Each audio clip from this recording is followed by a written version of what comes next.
Good morning, everybody. Hello. Would you like to take your seats, please? We're going to start the meeting.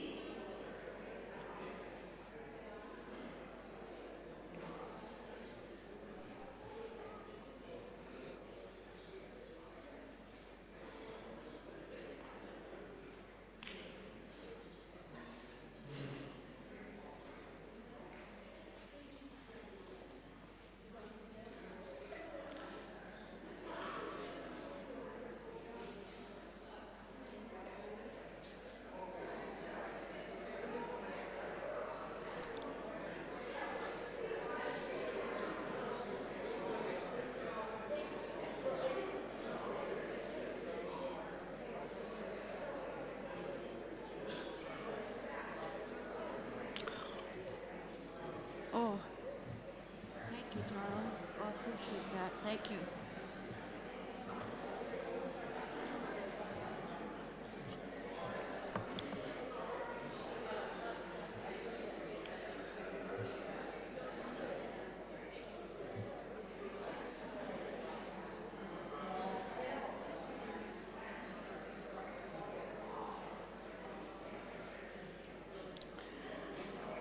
Good morning, everybody, and welcome to our January PROBUS General Meeting. 2024. It takes a little while to get used to, but I hope you're starting the new year off and that you keep healthy and wealthy and extremely wise. I'd like to thank the greeters this morning, Karen Dawkins and Beth Farrier, for being so helpful and getting through the bit of snow that we had. So thank you, girls, very, very much. And of course, our new House Committee member is Liz Britton, and I'm looking for a partner for her. She's not all that bad, you know. Like she's quite a nice girl if you give her a bit of time. But I'd like her to get a helper. It's always nice to have someone to help out when you're doing a job. So thank you, Liz, and welcome.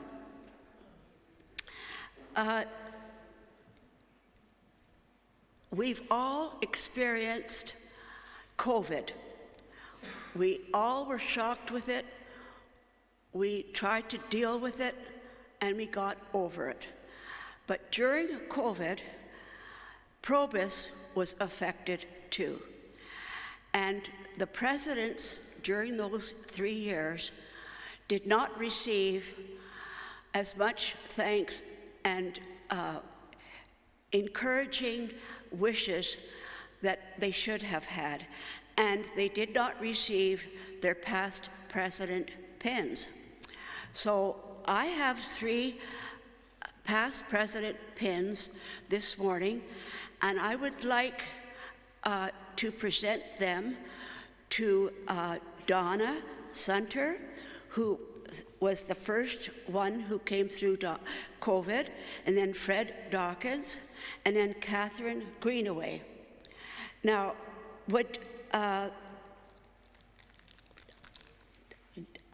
good. Anne Bradley is going to take a picture of you receiving the pin so that you don't come back tomorrow and say you didn't give it to me. You know, this is the kind of group you've got to deal with, girls, boys, okay? So I'm just wondering where Donna is. I told her I'd come to her seat. Maybe she couldn't get here because of the weather. Okay. How about Fred? Is he able to come and accept for Donna, for himself, and for Catherine? Yeah, you get 3 pictures, and I've got a wig for you. This is for you. Thank you, Anne. You're welcome. This is for Catherine. Thank you, Anne. And this is for Donna. How will I keep it separate here? Thank you. Turn around. And Okay. She's vertically challenged. Thank you, Fred, for all the work you did. If it weren't for you, I wouldn't be standing here. I You know. were such an inspiration. A lot of people have complained to me about that. Now, do I go in about it? Yes. Oh, you got to introduce a guest. No, you do. He's not my guest. Okay. Well, Should I go? no, I thought you wanted to come up and say something. I will say something When? right now. Okay. Fred Dawkins, pushy as he is going to say something now. He's not leaving. He doesn't want to leave. Fred. I just wanted to give Anne some advice. I wish she'd lighten up a little bit, but actually, I just wanted to say on behalf of Catherine that she's not able to be here today. And I just thought the club should be aware that she's going through a very rough period. John has been in the hospital for almost 2 months, and so she's having a rough time, and I just wanted to let you know that. That was all I had to say, Anne. Okay. But I do have to introduce the speaker. Do you want me to stay up? No, not yet. Okay. Okay. Thank you very much, Fred. I won't forget to ask you back.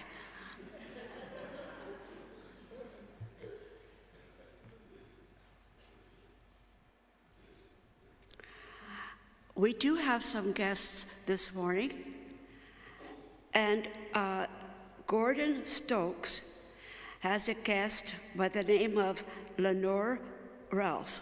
Is she here? Lenore's the member. Oh, okay. And it's Ralph. Okay, so who's the guest? Okay, welcome. I'm taking the membership chair's place this morning. I got this information last night, and I wasn't able to sleep because I can't pronounce some of the names, okay? So I hope you'll excuse me if I do make a mistake with your pronunciation, but you can always correct me. I'm used to that.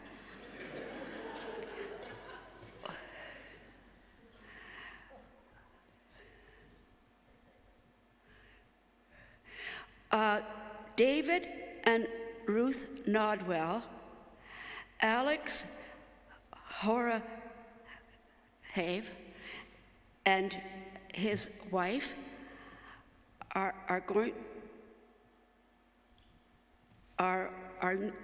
guests here, or new members. Are you new members? Okay, so welcome.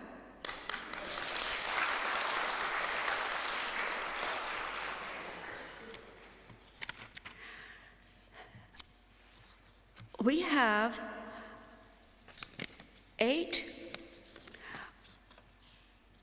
"Who am I" statements from the new members of PROBUS. And the reason we have this done and ask a member to do this is that we have a chance to put the information to the person, the name.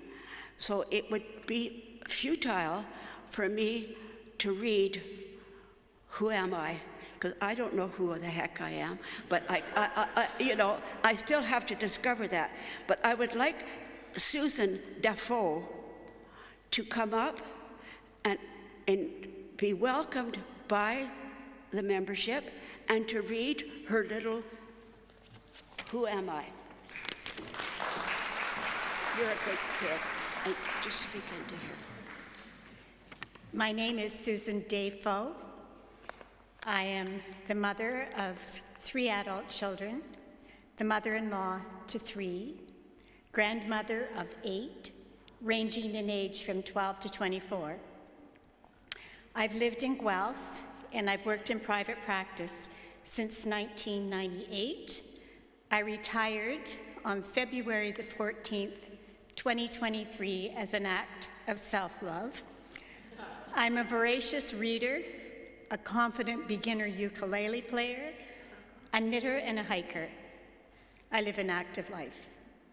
My mother is 98, and she still lives on her own and is an inspiration for healthy living and healthy aging. My continued interest and experience in neuroscience is now woven through my volunteer work. Currently, I'm a volunteer with my assistive therapy dog, Sully, who provides comfort to those who are anxious, depressed, or bereaved. As a retired psychotherapist, I'm trained in forest therapy, mindfulness, and yoga. I lead individuals and groups on therapeutic forest walks, mindfulness, and yoga experiences as a volunteer. I'm absolutely thrilled to be here. The last time I was here, it was at a ukulele concert and workshop, and it has a different atmosphere. It's nice to see so many people here. Thank you for your warm welcome.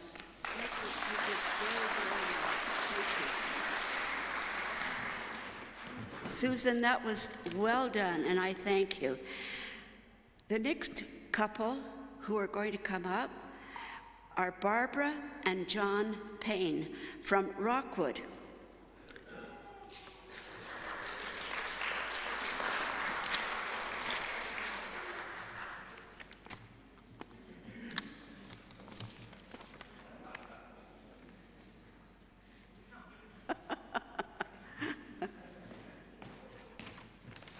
Nice to see you again. Thank you. And this is your little There you go. spiel. It's much shorter. I'm going to let him do it. Thank you, Anne. Thank you, everyone, and Happy New Year. I wrote this in the third person because someone told me that it was going to be read for us, so I'm going to have to translate a little bit as I go.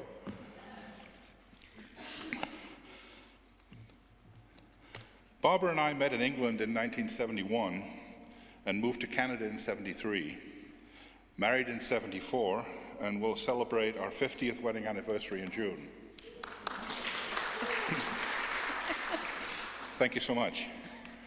My career included various executive positions in the electrical steel industry and sales management in the computer industry, and we operated a small business in Milton for 5 years.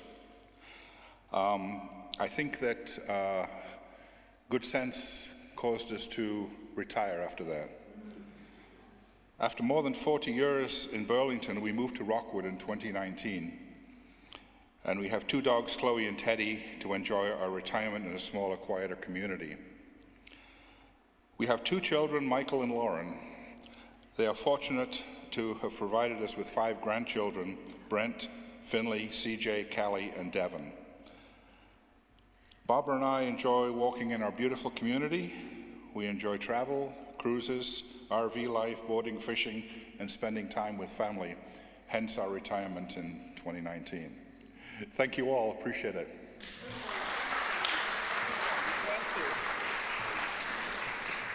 Thank you, Barbara and John. Really a nice introduction for sure. The next person I would like to call up is David Corkill. David Corkill. C-O-R-K-I-L-L.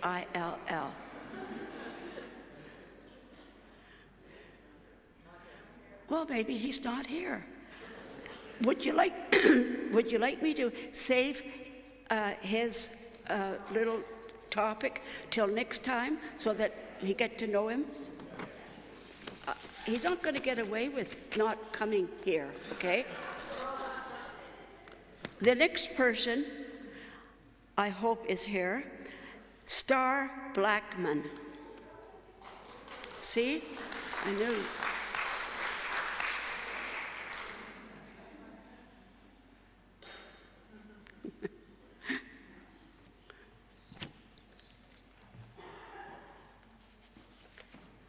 Thank you, Star. For being here, yeah. I thought about not coming. I am not a public speaker. I do not like public speaking, but I will do my little blurb. I was born in Montreal, moved like everybody else to Ontario in 1975, went to the University of Guelph, Later went to VPI, Virginia Polytech Institute in Virginia, where I married my husband in 1984, and we moved in 1986 to the village of Innerkip. Anybody know where Innerkip is? Yes. Oh, do you golf? It's near Woodstock. I lived there for 37 years, raised 3 children, all grown up, and worked as a manager of affordable housing for seniors. I also did administration and bookkeeping for 2 churches, Innerkip and Eastwood United Churches, for 20 years. My best accomplishment, or my most important accomplishment, was supervising a camp, an affordable camp for children in Innerkip and the surrounding communities for 6 years. And that was 7 weeks of camp every summer for very, very minimal cost, so nobody had an excuse not to send their child. My interests include aquafit. I do love aquafit. I will go back as soon as my hand heals. I had my surgery. You did? I did, yeah. Reading, I walk. The best thing about Guelph are all the trails here. It's amazing how many trails and how many of them are dog friendly.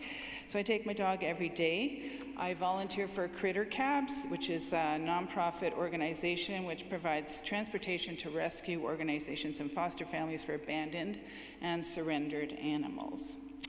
I moved back to Guelph in August 2023 to be closer to my son, his family, and grandchildren. And here I am.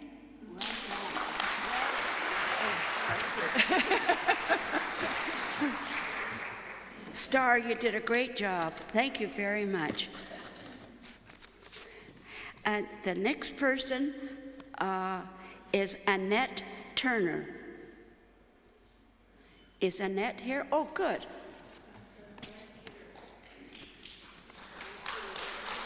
Oh, okay. Oh, and Peter Turner. You're related. Sorry. Nice, Peter. How are you? Nice to meet you, Annette. Are you going to? I'll just do my own. Okay. Just talking to you. I'm not going to translate it from the third person. Peter Turner retired from teaching elementary school, mainly grade 5, after 29 years. He moved to Guelph with his wife, Annette, 6 years ago from Brampton. Upon retirement, he traveled and did volunteer work with Annette. He also took online courses from the great courses, which include math and magic, forensic history, and the art of travel photography. His interests are wide and varied. He is interested in meeting and sharing fellowship with new people from PROBUS. Thank you. My name is Annette Turner, and I'm delighted to be a member of PROBUS. I came to Guelph just over 6 years ago following my retirement. I had been an elementary school teacher for 30 years in Brampton. They say that retirement can be quite the transition, and that certainly has been my experience. Initially, I returned to university, participated in a weekly French conversational class, did volunteer work, traveled, and pursued personal interests. The pandemic, like for everyone else, put everything on hold, and now I feel as though I am rebuilding my retirement life. My interests include reading and writing. Specifically, I read, in the main, books on history, the history of Ireland and Northern Ireland, and the British royal family. I thank you very much for your fellowship.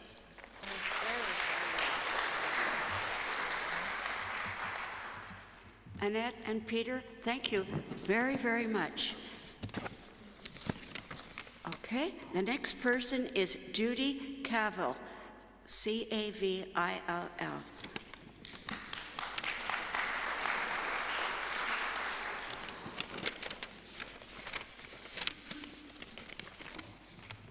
Hello, Judy. Here you go, dear. Good, thank you. Hi, I'm Judy Cavill, and I'm pleased to be joining you. As an introduction, I'll tell you a little bit about myself. I worked at Manulife Financial in the Waterloo head office for 25 years, and after retirement, I became a human resources consultant. I continue to do part-time consulting for a Toronto company now. I enjoy this work very much, and I'm grateful to have had a long career in this field. My interests include golf, movies, walking, and gardening, and every year I have an organic garden out at St. Ignatius Loyola here in Guelph. I've always wanted to play bridge, and I intend to take lessons, but for now I enjoy playing euchre. I love going to restaurants, live theaters, and concerts. Guelph is very special to me as I have 2 daughters and 4 grandchildren here, ages 11 to 18. My son and 2 more grandchildren live in Toronto. I also have 3 stepchildren and 7 grandchildren in the U.S., in Texas, West Virginia, and New Jersey.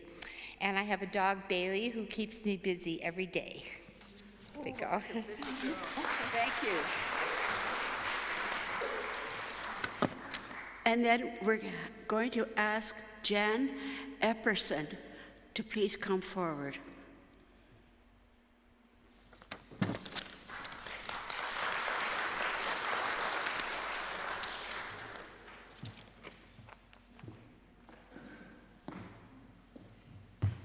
Good girl. Me and arthritis. Oh, I know.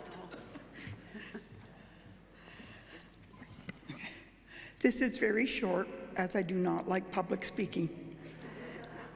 I'm Jan Epperson. I've lived in Guelph for about 30 years. We came here when my husband retired from the Air Force and took a job with Environment Canada, and a few years later he was transferred back to Toronto, but we continued living in Guelph. I am a retired nurse, and I have worked in Montreal, England, Nova Scotia. I grew up on the island of Montreal.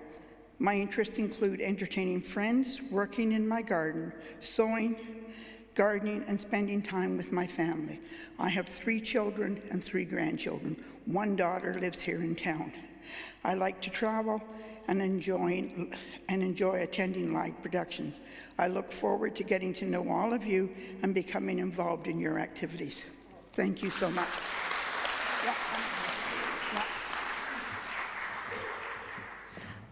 Welcome. You all did a super job. And I didn't even check with you. I looked up your email address last night, and I thought they didn't put it on the sheet. So I said, I'll just take a chance and ask them. And of course, they came through. And thank you, and a very warm welcome. I know you're going to have fun in PROBUS. I've been in it for over 20 years, and I finally am president, but it takes a long time. It's not an easy job. So stick in there, you know, and volunteer. We need good volunteers, okay? So let's get on with it.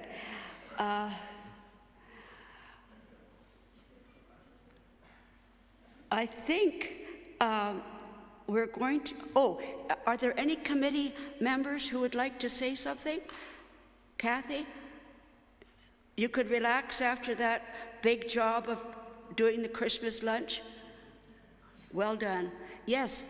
Can I just ask, anybody who did not get their picture taken before the event comes to afterwards, out in the back corner here. Thank you, Anne, for volunteering to do this, to bring up to date our membership. And also, there are some people this morning that are not here for one reason or another, but the weather for driving from out of Guelph can be quite difficult. So hopefully, Anne, you'll come back next month. I appreciate your help, and we all do. Okay, now we're going to have Fred Dawkins back again to introduce the speaker. Fred Dawkins.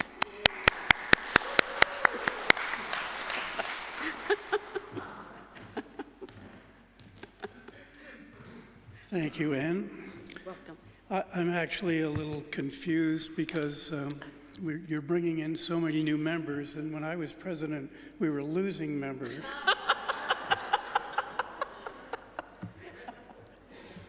It must be your bubbly personality. Oh, yeah.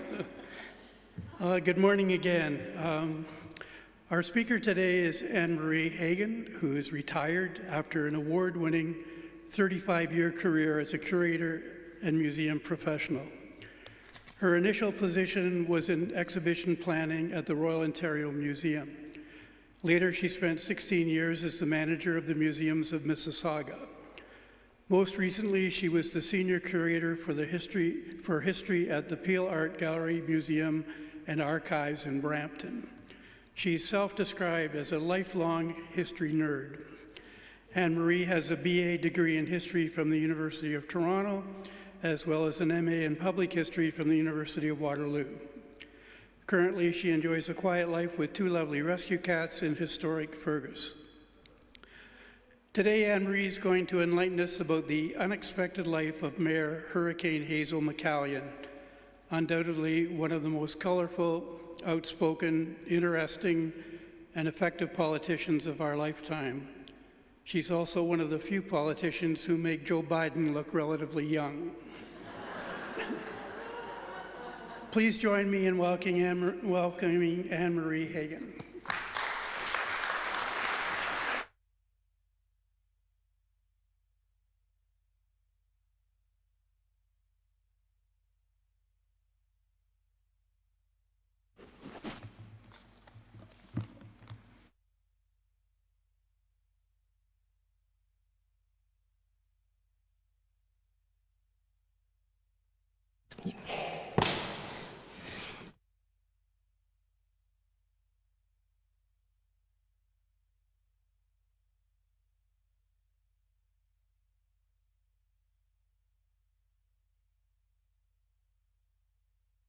Good morning, everybody. Thank you, Fred, for that great introduction. Yeah, you're right about Joe Biden. I hadn't thought of it that way. I'm so happy to be here with you today and to have a chance to talk to you about the life of a remarkable and sometimes controversial woman, Hazel McCallion. And it's so fitting that we're here in a church, because something that many people don't realize is her faith was absolutely central to her whole life. So we'll just figure out how to... There. Okay. As I'm sure you all know, Hazel McCallion was the mayor of Mississauga from 1978 to 2014, and that makes her one of Canada's longest-serving mayors, and she is certainly the best known. As you can see from these images, Hazel was always game for a photo op, and her spirit of adventure was really a part of her appeal. In a 2011 Globe and Mail story about her, they said, quote, "Hazel McCallion has been the subject of a political personality cult that dwarfs nearly any other in Canadian history." So this morning with you, I hope to shed some new light on this fascinating woman and the lasting impact that she's had not just on Mississauga, but on our province, our country, and internationally. So Mississauga might have a reputation for being just sort of a sleepy suburb, but in reality, it is really a vibrant, growing, and wonderfully diverse city. It has a population of about 800,000 people, and it's Canada's 6th largest city. It's home to Canada's largest and busiest airport, Pearson International, though if you were talking to Hazel, she would call it Mississauga International Airport.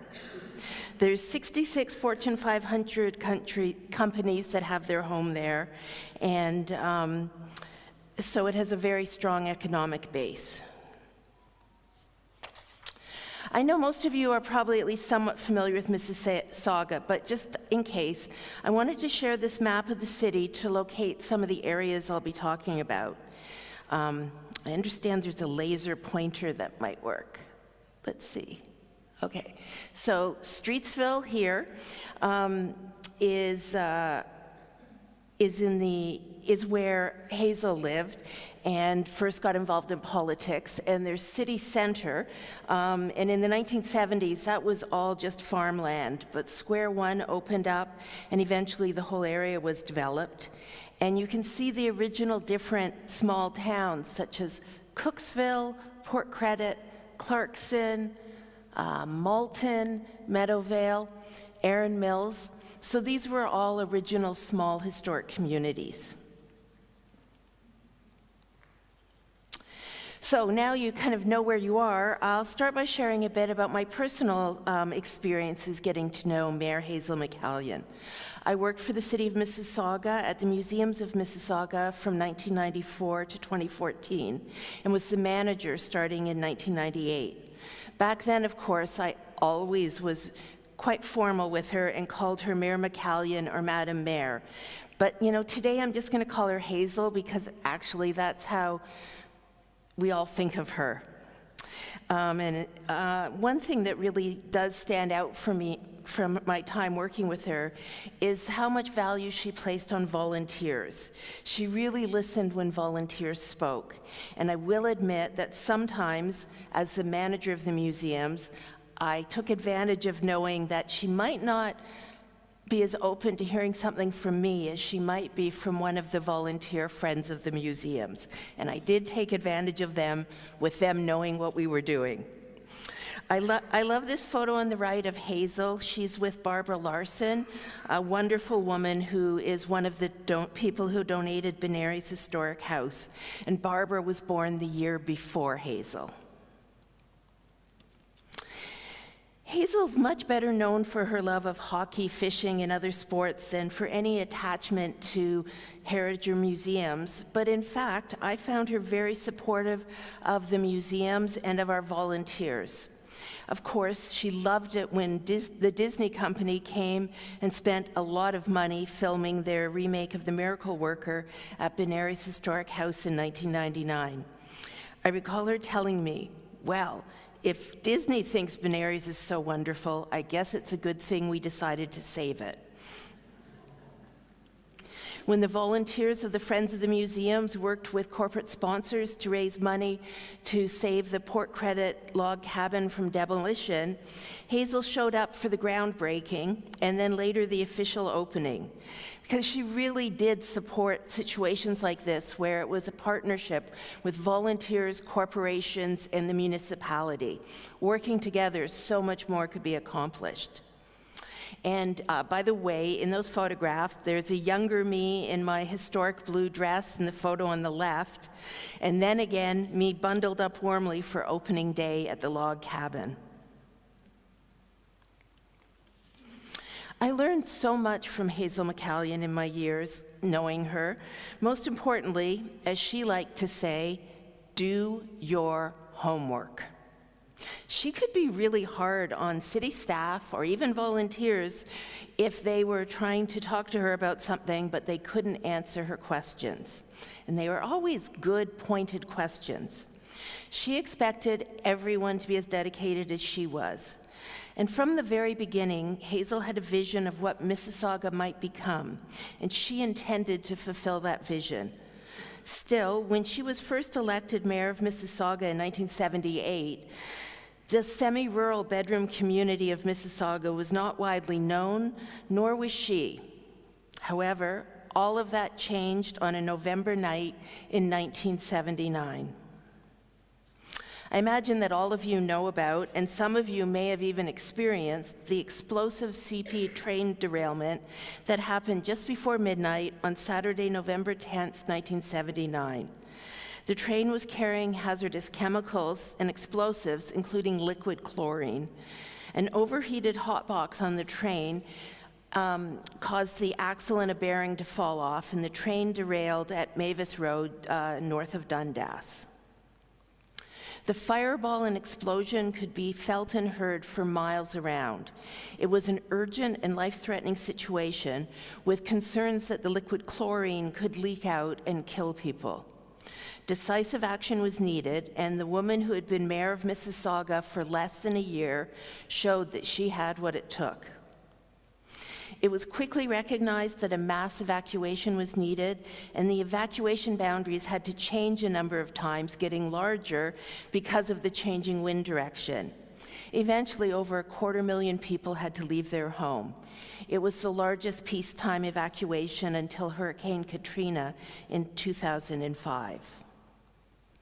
Media from across Canada, North America, and even the world descended and watched as most of Mississauga became a ghost town.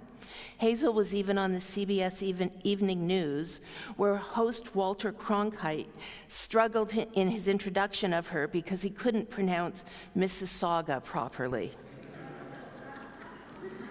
Hazel took charge of the emergency situation and worked very closely with the local fire and police chiefs, the OPP, and Attorney General Roy McMurtry, who was representing the provincial government. The Red Cross, the Sally Ann, and many other organizations helped out too. One of the astonishing things about the disaster is that there were no fatalities. It was truly a Mississauga miracle, as had the derailment happened in a populated area on either side of the industrial zone where it did happen, it could have been devastating. There were just a few minor injuries, including Hazel McCallion herself. On a visit to the disaster site, she sprained her ankle badly, and you can see here in these photographs that she was on crutches, but that didn't slow her down. That's probably the theme of my talk. Nothing slows her down. Ultimately, the lessons learned from the Mississauga derailment led to improvements in disaster planning and rail safety across North America and the world. And Hazel's leadership and successful management of a major disaster really put both her and Mississauga on the world map. She said of the derailment, quote, "People needed clear and concise information. They didn't need best-case scenarios. That's just sugarcoating." End of quote. So it's interesting to wonder, how is it that this brand new mayor of this city, Hazel, was so capable of rising to this difficult challenge and potential very serious disaster? Well, perhaps what we should do is go back to her early roots to understand what a practical, hardworking, and determined person she always was. I have to say, I love this photo of her. You can see she was a sturdy little kid. She was the youngest of 5 children born to Herbert and Amanda Maud Journeau in the small port town of Port Daniel on the Gaspé Peninsula in the province of Quebec. She later recalled just having 2 toys as a child, a doll and a plush bunny. But her family was fortunate, and despite the depression of the 1930s, they never went hungry. Hazel's mother, Amanda, was the first formally trained nurse in the community, and she was the church organist at St. James Anglican Church in Port Daniel. Her father, Herbert, ran a fish processing plant, as well as a general store and a farm. When Hazel was just 5, her older brother Lockhart gave her a wonderful gift, hockey skates. And that began what was to be a lifelong love of hockey, and we will return to that later. Hazel experienced a busy and active upbringing with the expectation, of course, that all the kids would work hard to help out wherever needed. By the time she was 12, Hazel was doing the financial books for all of her dad's businesses. And interestingly, Hazel is not the only mayor amongst her siblings. Brother Lockhart was the mayor of Port Daniel West for many years. Hazel credits him for teaching the importance of listening to and fighting for your constituents. Sadly, Lockhart died in a car accident on winter roads when he was just 55. And sort of unbelievably, her only other brother, Lorne, also died in a collision a few years later. Those losses in Hazel's life did impact her deeply. When she was 16, Hazel moved to Montreal to finish high school, and both of her sisters were already there working, and they were willing to help her out with expenses, but Hazel knew university was out of reach. So she made a very practical choice and attended secretarial school. Hazel made really good use of her training, building a solid career working for an engineering firm called Kellogg Canada Company Limited. It's not the cereal company, they're an engineering company. She started with them at their Montreal office in 1941 in the midst of World War II. Decades later, as mayor of Mississauga, Hazel credited her time with Kellogg for the fact that she was proficient in reading architectural drawings and plans. While in Montreal, Hazel became one of the very first professional women's hockey players in our country. At a young age, she'd learned to play hockey with her brothers and sisters on a local pond, and as a teenager, she had been a standout player with the Gaspé Coast Women's Hockey League. And now in Montreal, she was earning $5 a game, which is about $95 a game in today's money. She played 2 seasons for the Kiki women's team, which was sponsored by a local soda company. Hazel was described as, quote, a fast skater and a hard shot. And lest you think that women's hockey was a gentle sport, in one game, Hazel took a puck to her mouth and lost her 2 front teeth. In 1942, Kellogg Canada moved their head office to Toronto, and Hazel was promoted to the position of office manager. However, she was disappointed to find out there weren't any professional women's hockey leagues in Toronto. So instead, she turned her focus to her faith and her active involvement in the Anglican Young People's Association at St. Michael's and All Saints Church. It was through that organization that she first got to know a young man named Sam McCallion, who was on the executive of the national organization. And when I found that out, I thought it was really interesting because they met in sort of the late 40s. But a decade earlier, in 1939, my parents met in an Anglican young people's group in a church in Toronto. So I'm thinking it was really actually kind of a matchmaking scheme that was going on there. Oops. There. Hazel was soon elected Dominion Vice President of the Young People's Association, and she was one of 5 delegates from the Anglican Church of Canada who attended the Second World Conference of Christian Youth in Oslo, Norway, in 1947. It was Hazel's very first time on an airplane, her first time experiencing a different place and culture. The conference was a really significant one, with youth from around the world coming together in faith in the very painful aftermath of World War II. Delegates passed a number of resolutions urging politicians around the world to follow Christian principles of fighting racial discrimination, poverty, and social inequity. Prior to going to the Christian Youth Conference, Hazel had written to Prime Minister Mackenzie King, quote, asking him to look into the unjust internment of Japanese Canadians during World War II with an eye towards compensation for the wronged. However, she didn't get a response, and in fact, it was many decades later, in the 1980s, when the Canadian government did formally apologize for that internment. And I would note that the Museums of Mississauga, where I used to work, is actually just about to open an exhibit about that experience of Japanese Canadians in World War II. So I think that opens next week. In 1949, Hazel became the first female president of the Canadian-wide Young People's Association. As she's written, it was her, quote, first taste of politics and serving constituents, end quote. And it also demonstrates her commitment to her Christian faith, something that sustained her throughout her life. Another photo I love. They look just so happy. Sam and Hazel were married on September 29th, 1951. And as a wedding present, Sam's parents gave them $1,000, a very significant amount of money, in 1951, which they used as a down payment on a parcel of 5 acres of rural property near Streetsville, then a small village west of Toronto. And that's where they settled. And one day that would become part of the city of Mississauga. Sam McCallion was a photographer and later ran a laundromat, a printing company, and he published the the Streetsville Booster, which later became the Mississauga Booster newspaper.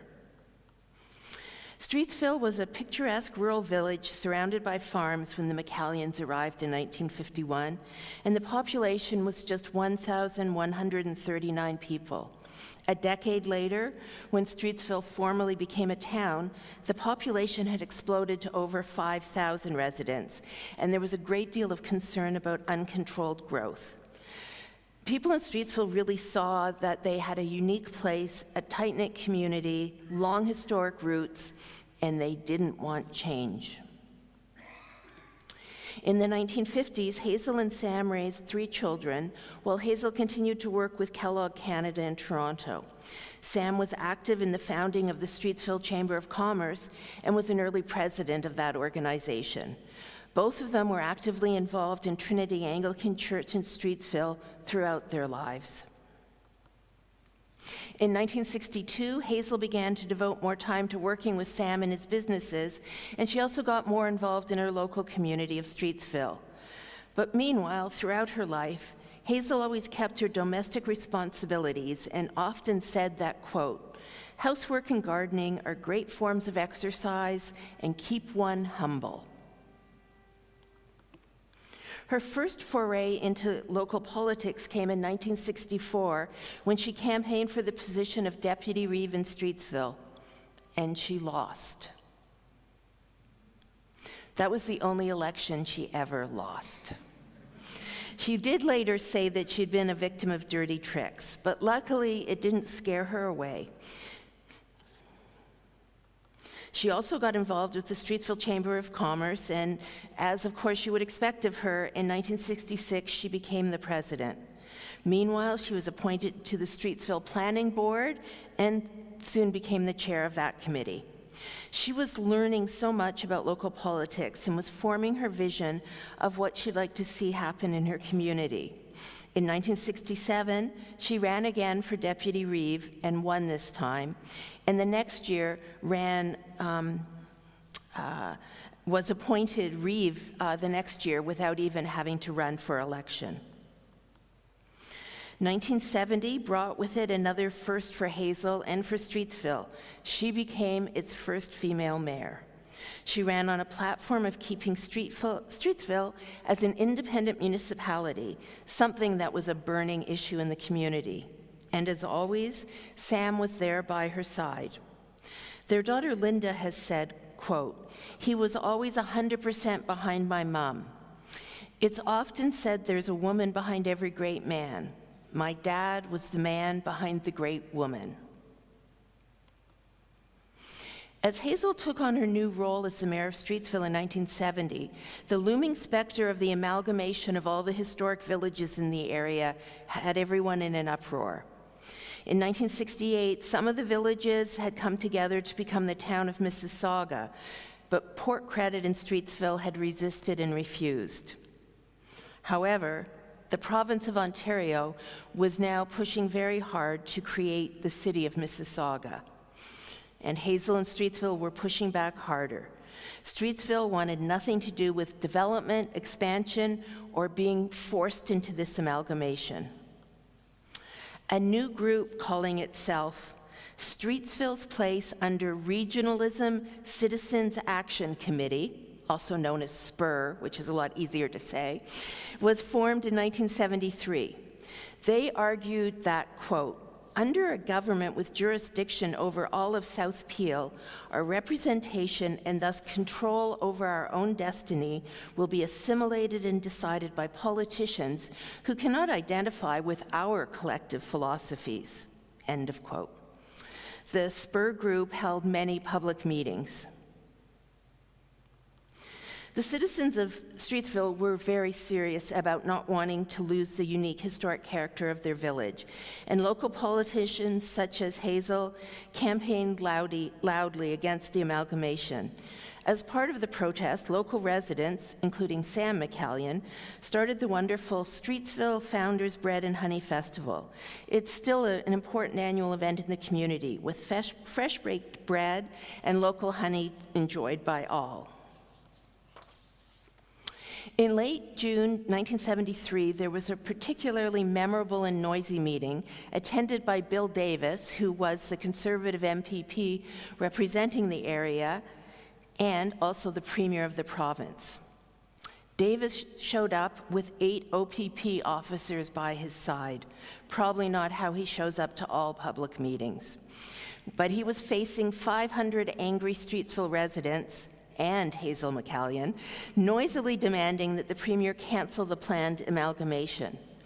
Mississauga news writer John Stewart described it as, quote, likely Bill Davis's most uncomfortable evening in politics, end quote.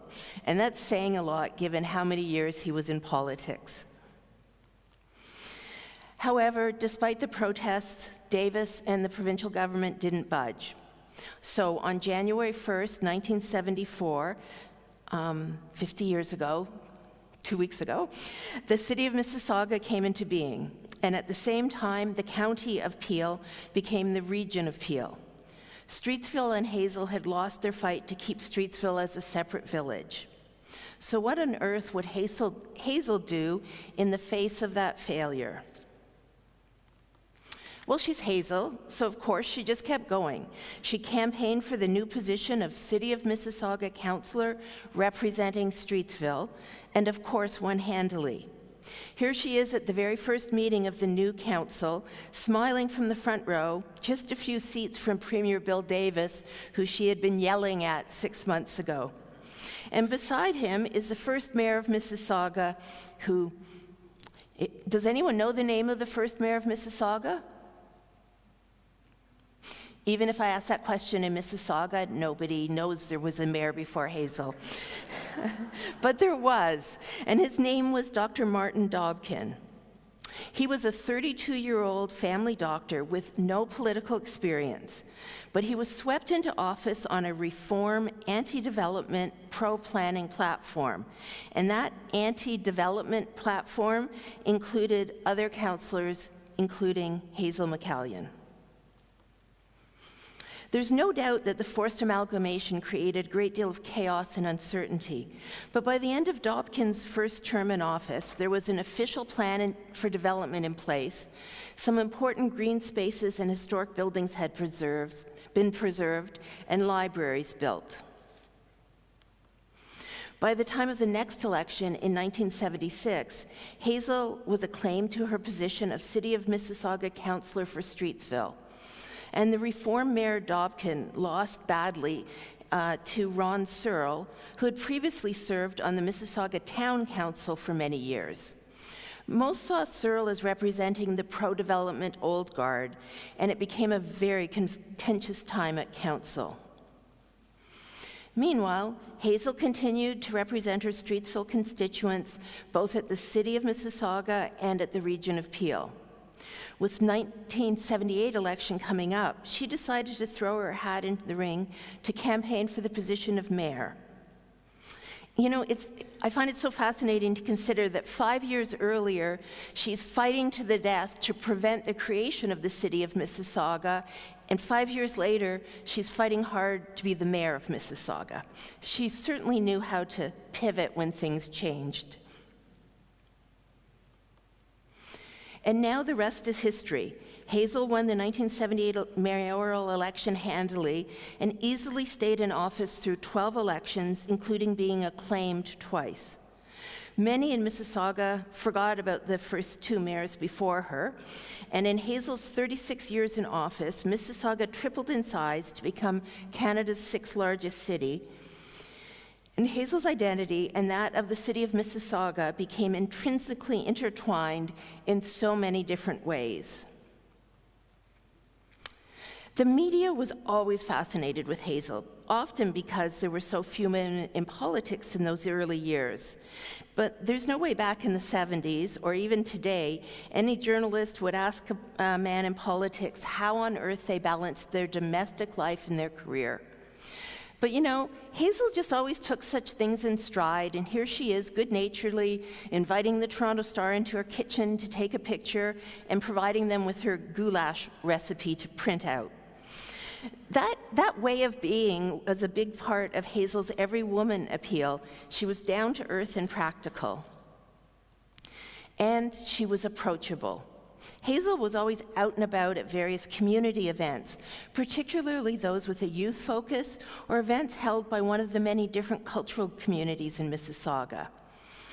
And she always did her own grocery shopping. She would pick different times and different stores to shop in so that she would see, and let's be honest, be seen by the most number of people, the most number of Mississauгans. Often, she'd strike up conversations while shopping. This was a deliberate strategy to find out what was happening in the community, to learn about people's concerns, and understand their viewpoints. Hazel never paid attention to political polls, but rather she relied on her own intimate knowledge of the lives of her constituents, whether they be local to Streetsville or later from across the city. During Hazel's second term as mayor, she initiated a very important partnership with Japan through twinning the city of Mississauga with Caria, Japan. This is a cultural relationship as well as a business connection. Hazel has frequently visited Japan, often on federal trade missions. And each year, a delegation of residents from Caria visits Mississauga, just as the reverse happens.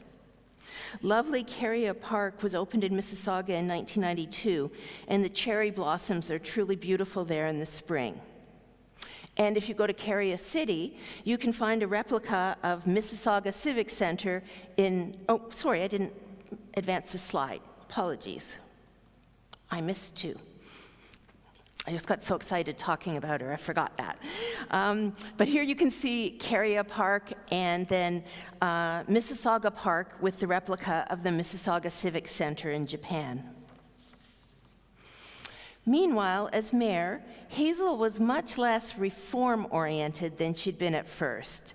Instead, she was now more focused on good planning and in building close relationships with developers to ensure that Mississauga could grow the way she envisioned. She ensured the developers paid levies that helped to build parks, libraries, and other infrastructure, and found creative ways for them to support the city too. She has been called pro-developer and the queen of sprawl. She didn't like that one. So she's responded, quote, "Call it sprawl if you like, or call it planned communities based on what families wanted. Affordable housing close to Toronto with 2-car garages, all the amenities, and terrific schools and nearby recreation facilities. Either way, there's more to that urban sprawl story than meets the eye." End of quote. So she rejected that nickname, but she did embrace being called Hurricane Hazel and even used that in the title of her memoir. In 1982, Hazel faced the first of 2 very serious political scandals that might have ended her career. As the official plan was being reviewed, Mississauga City Council voted to release a large district of land near Streetsville for secondary planning. In other words, it was land that would automatically increase in value because it could now be developed. This was thoroughly discussed at council and then voted on. Hazel participated fully in all of this, including the vote, neglecting to mention that she owned that 5 acres of land in the newly opened area.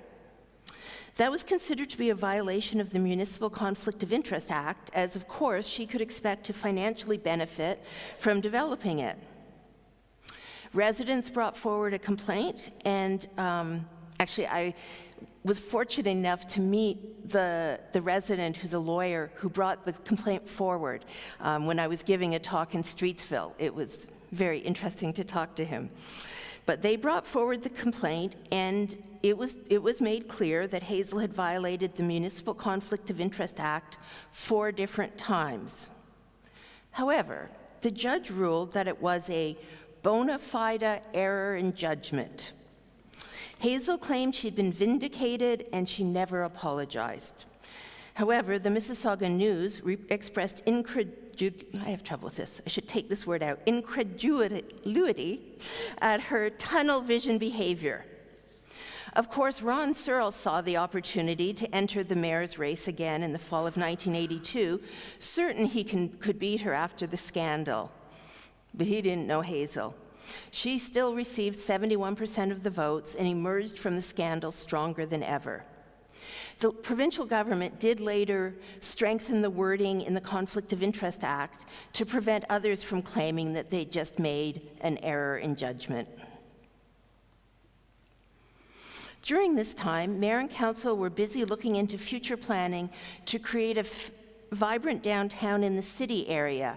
It wasn't part of any of the original historic villages. It was being built from the ground up, from farmland up. In the spring of 1982, they announced an international architectural competition to build an innovative new civic center for Mississauga. The jury received 246 submissions from around the world and chose the design by Jones and Kirkland Architects. At the time, there were still cows grazing where the civic center was to be built. The Duke and Duchess of York attended the official opening of the Mississauga Civic Center on July 18, 1987. Hazel has written about it that the Duke was befuddled by the architecture of the building, which has been very controversial. Its postmodern design is intended to reflect images of Mississauga's farming past through a futuristic lens, in case you were wondering. Some love it, some hate it. Even Hazel has admitted that she has mixed feelings about the building. Quote, "I will say it's unique. It just doesn't have that inviting feel that I'd hoped it would have," end of quote. However, the Civic Center has become an iconic image of Mississauga, just like Hazel, and there is a lovely outdoor skating rink out front in the winter. And I know personally I have very fond memories of skating with my kids there, particularly on Christmas Eve. Inside the Civic Center, the council chambers are very beautiful. The 30-meter diameter dome ceiling depicts the constellations combined with images of the Ojibwe legend of the Great Bear and the Seven Hunters. The names of the original historic villages that were amalgamated to create the city of Mississauga, of course, including Streetsville, are written around the perimeters so that they're not forgotten. Meanwhile, Hazel might be a big city mayor, but she never forgot her early love of hockey, and she dedicated herself to improving the state of women's hockey in Canada and the world. In 1987, Mississauga hosted the very first Ontario Women's Hockey Association World Hockey Tournament, something that I saw a headline that the latest women's world hockey was hugely popular, so it's come a long way. And the World Hockey Tournament's championship trophy is called the McCallion World Cup. It's held at the Hockey Hall of Fame. She also supported Olympic women's hockey, which finally debuted in 1989. And rumor has it that she never went anywhere without a pair of skates and her stick and a puck in her trunk, just in case she had a chance to get on the ice. Beyond hockey, Hazel was always the queen of the photo op, and it helped her growing reputation within and beyond the city's boundaries.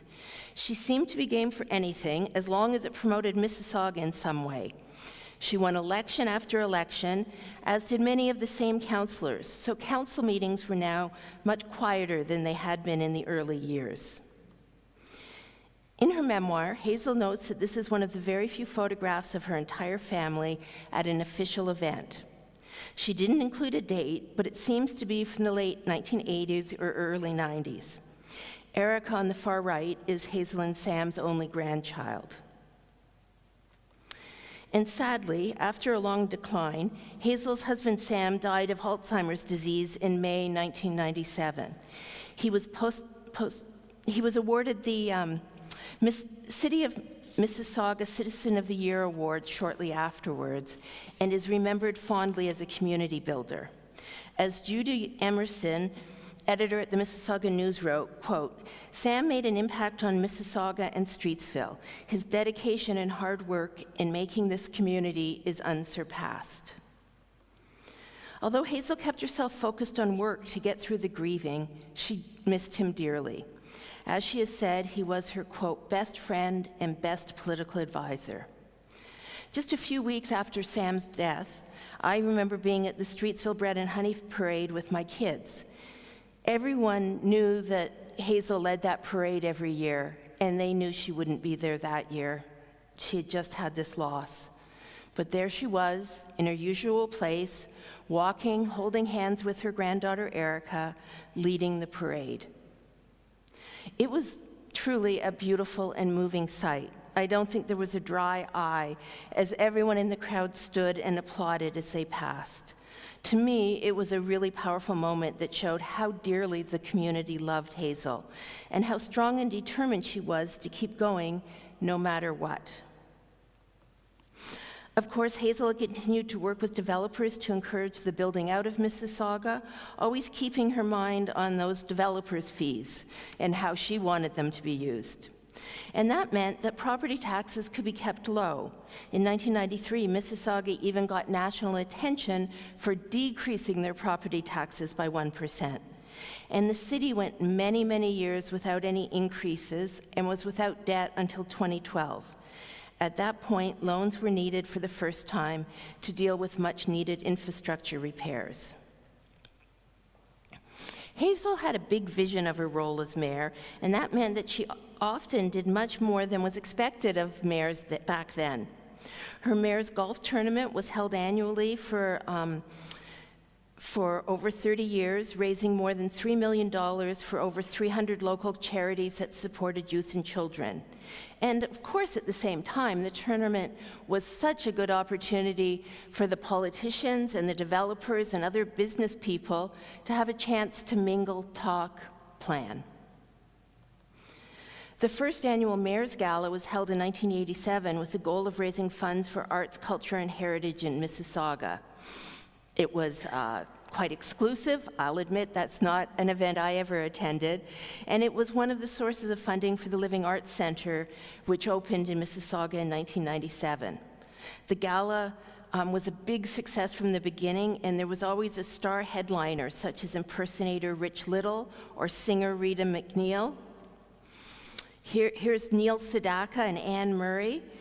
And over the years, the gala's raised over $4 million, and those funds are now administered by the Mississauga Community Foundation through the Hazel McCallion Fund for Arts, Culture, and Heritage. Grants are dispensed annually to local culture and heritage groups, such as the Museums of Mississauga, where I was working. Oh, and here's Paul Anka, even Bob Newhart. In her memoir, Hazel wrote, quote, "I have so many fond memories of the galas. Regis Philbin and I danced together and became fond friends. Until that gala, I had never heard of Regis, and I told him so."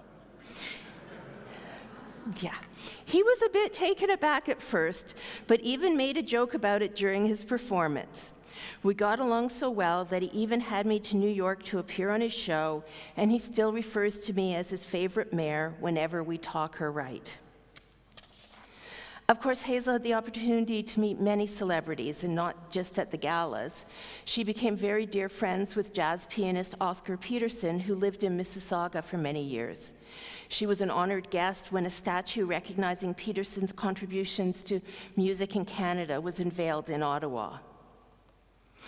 And in her official duties, Hazel often interacted with people such as the Governor General. In 2025, she received the Order of Canada, and more recently, she was made a member of the Order of Ontario. She's also received dozens of other provincial, federal, and international awards over the years. Hazel was even the first runner-up in the World Mayor Competition in 2005, coming second only to the Mayor of Rome. So that's pretty good. Rome, oh, next is Mississauga. Hazel also had the opportunity to meet many royals through the years, but she considers the Queen Mum to be her, quote, all-time favorite royal. What a delightful person with such a warm and charming personality. In her final term of office, Hazel had to face the second big scandal of her political career, and this one hit pretty close to home. For years, Hazel had talked about wanting a major convention center in downtown Mississauga in the city center area. Her son Peter and his company World Class Developments Limited was now proposing such a project. Hazel had met with him and others involved in the project a number of times. However, she did not disclose that when the topic of the convention center development came up at either Mississauga City Council or at the Region of Peel. So there were 2 more inquiries into potential conflict of interest charges. In his 2013 judgment, Judge Douglas Cunningham stated that the mayor had, quote, acted in a real and apparent conflict of interest, end quote, in attending those meetings with her son's company, while pushing hard at council for a real estate deal that could have put millions of dollars in her son's pockets. Eventually, any charges under the Municipal Conflict of Interest Act were dismissed. The fact that World Class Development's project hadn't progressed and sort of fizzled out may have helped to spare Hazel. Meanwhile, Peter McCallion was facing his own troubles as he had failed to file his income taxes for 9 years. In 2014, he pled guilty to 53 charges under the Canada Income Tax Act and the Excise Tax Act, and was fined $15,000. And by the way, there's still no convention center in Mississauga City Centre. Hazel's reputation had taken a hit with the world-class development scandal, but not too bad a hit. However, she had already decided that maybe it was time to retire in 2014. After all, she was 93. Hazel endorsed former City Councillor Bonnie Crombie for mayor, and Bonnie won the first of her 3 terms. As we know, Bonnie now is the leader of the provincial Liberal Party, so it'll be interesting to see who becomes the next mayor in Mississauga. But after she'd passed the mayor's chain of office to Bonnie, Hazel then began to consider the next stage of her life and public career. After leaving the mayor's office in 2014, she found there were very many opportunities to choose from. She became the Chief Elder Officer, CEO, for Rivera Inc., providing advice, inspiration, and counsel to the Senior Living Corporation. She became a special advisor to the University of Toronto at Mississauga and became the Chancellor of Sheridan College. She also joined the board of the Greater Toronto Airport Authority, and she was out everywhere, out and about in the community. One of the things that's always been really difficult to figure out about Hazel is, how do you define her place in the political spectrum? Is she right-wing, left-wing, centrist? What party is she loyal to? Well, as Hazel herself has said, quote, "I could never toe the party line. I'd wear out the carpet crossing the floor." Over the years, Hazel fought with and then befriended many Canadian politicians from across the political spectrum. After she lost the battle to save Streetsville from amalgamation, Hazel and Bill Davis became dear friends. Federal investment in business and industry in Mississauga brought prime ministers from both sides of the aisle, and Hazel had friendships with them all. In recent years, she has vocally supported the federal Liberal Party, even doing an ad for them in 2015. Stephen Harper, with the Conservatives, was claiming that Trudeau would cut seniors' pensions and that seniors should be scared. So in the ad, Hazel says, "That isn't true," ending with a statement, looking straight in the camera as only Hazel can, saying, "Stephen, do I look scared to you?" Honestly, it's worth a watch. It's on YouTube. Just look for, Hazel, do I look scared, or something like that, and you'll find it. And then, even more recently, there's Doug Ford, the Conservative Premier of Ontario. Last fall, when Hazel was 101 years old, the province appointed her the chair of the Greenbelt Council Advisory Group. That's something which concerns some people, given Hazel's reputation as the Queen of Sprawl. Hazel and the Greenbelt Council did support the controversial plans to remove lands from the Greenbelt, plans that I'm sure you know the Premier has had to cancel due to public outrage, and that whole situation is now being investigated by the RCMP. Sadly, Hazel McCallion passed away quietly on January 29th, 2023 at the age of 101. She had been diagnosed with pancreatic cancer just after Christmas, and tributes poured into her from around the world. She lay in state in Mississauga Civic Centre, and thousands paid the former mayor their respects there and at her funeral, held in the largest venue in the city. Speakers at her funeral included past and present prime ministers, Lieutenant Governor, past and present premiers, Mayor Bonnie Crombie, Fran Ryder, the president of the Ontario Women's Hockey Association, and many others. Each spoke warmly of her as a person, as well as highlighting her fierce trailblazing life.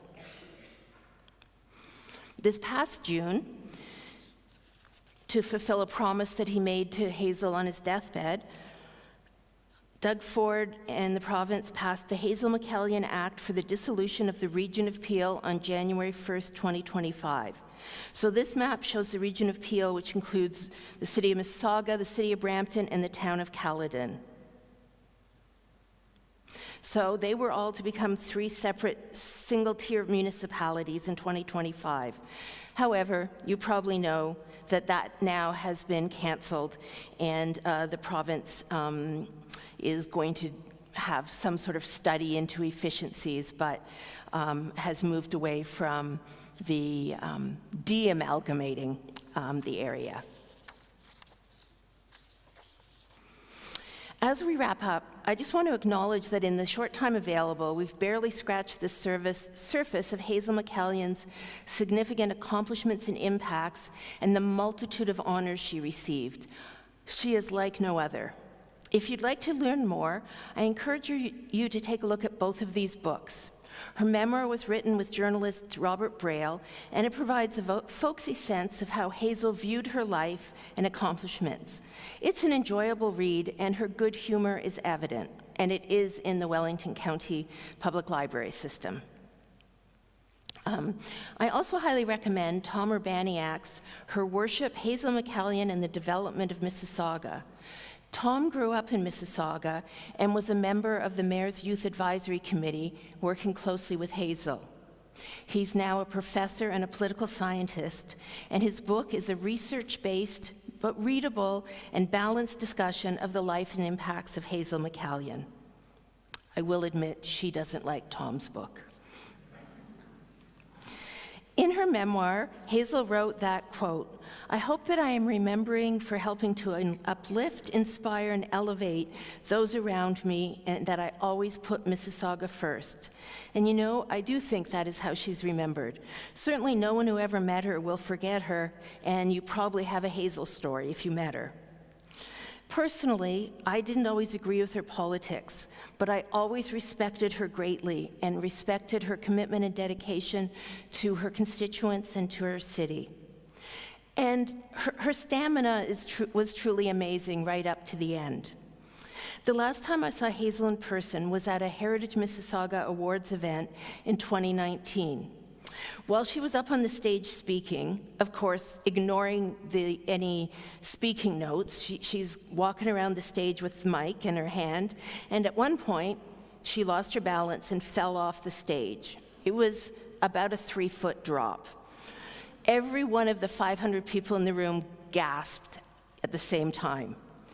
But a split second later, she bounced up to her feet, held up her arms, and said, "I'm fine," and kept going without missing a beat.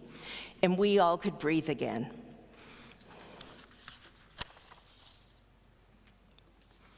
Thank you so much for this chance to speak to you today about Hazel and her remarkable life. I'm happy to answer any questions if there's time, or if any of you have your own Hazel or derailment stories that you'd like to share, please do. Thank you.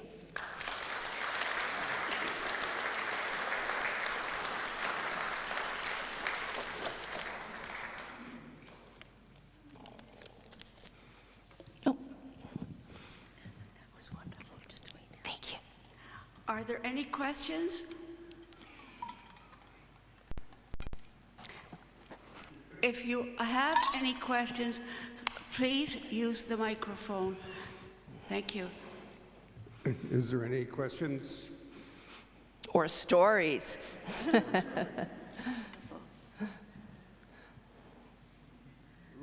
Raise your hand so I can pass you a mic. Just I can go one more. I think your talk was... You covered everything. Okay, thank you.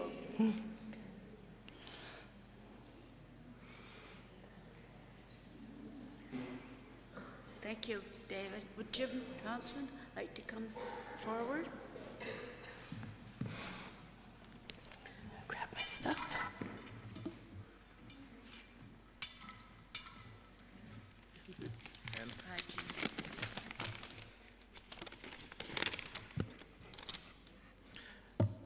Anne-Marie, this talk was so much fun to listen to, and we have learned so much. I have to say, a number of years ago, I had the privilege to sit beside Hazel McCallion on a flight from Vancouver to Toronto. And she pretty much kept me in stitches for the first couple of hours of the flight. But her genuineness and empathy for others were what really struck me. One of her quotes says it all. She said, "From an early age, I decided that I was going to lead a life of purpose, that I would not let my modest Depression-era background or lack of formal education define me or place limits on what I could achieve." She certainly followed through on that one. The second quote that I like is applicable to all of us in our personal lives, and even, as Anne says here, welcoming people to volunteer. It's with regard to volunteering in our club or in any area of our lives. Here's what Hurricane Hazel said: "Never fear failure. Don't go out looking for failure, but never let the fear of failure paralyze you in making decisions or finding solutions to problems or taking chances to fulfill dreams. In failure, so much can be learned." Anne-Marie, your talk, your story today gave us all a deeper understanding of this incredible woman, and we thank you for enlightening us. Thank you so much.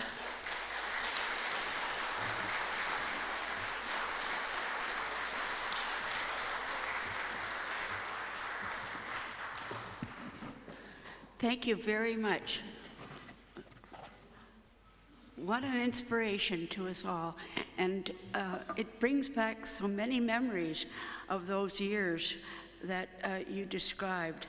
So thank you. I want to thank everyone who was involved with the program today, and for all the volunteers who do such a wonderful job. So thank you very much. And our next meeting will be on February 8th, 2024, and the speaker will be Queen Gerber 2020 Black Heritage Month. So that will be interesting. So take care, safe home, and continually have a good day today. Thank you. Oh, did anybody leave this behind? It looks like a little warmer for a casserole or something.